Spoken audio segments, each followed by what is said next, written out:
Le sujet de ce livre, son sujet unique, c'est la liberté. Ça ne m'intéressait pas trop de parler de la liberté comme si c'était une réalité métaphysique ou philosophique ou même politique. Ce qui m'intéressait, moi, c'est que peut-on faire de concret pour améliorer le rendement de sa vie dans ses rapports à soi et dans ses rapports à autrui. La certitude qui a guidé l'écriture de tout ce livre, c'est que le monde a changé et qu'il a changé de manière régressive, principalement dans le domaine de la liberté personnelle.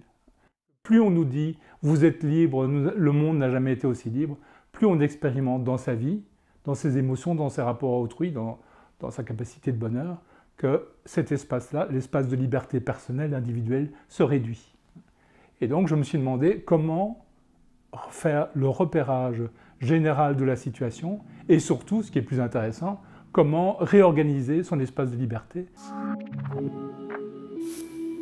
Ce livre fait 70 chapitres, sur des petits chapitres de 2 pages, de 3 pages, qui abordent chaque fois une question précise. Le rapport au voyage, le rapport à l'amour, le rapport au logement, le rapport à l'argent, le rapport au travail personnel. Ce que Libre comme Robinson propose, c'est aussi, pas seulement un manuel de liberté, mais aussi une expérience d'unité ou d'unification des différents dispositifs de la vie. Un livre bien compris, c'est une recherche. C'est pas seulement une histoire ou une pensée ou des réflexions ou des anecdotes, c'est aussi la façon dont on progresse. Normalement, écrire un livre, mais aussi lire un livre, c'est partir d'un point A pour ne pas y revenir, pour aller un peu plus loin.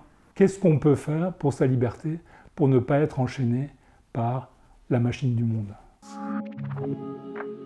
Il me fournit 3 choses, ce thème de Robinson. D'abord, le plaisir de l'exploration de l'île, mais en l'occurrence, l'île, c'est le monde, c'est la situation du monde tel qu'il m'apparaît aujourd'hui. C'est le plaisir de la découverte, de l'invention, de la réappropriation d'un monde qui ne vous appartient pas tout à fait.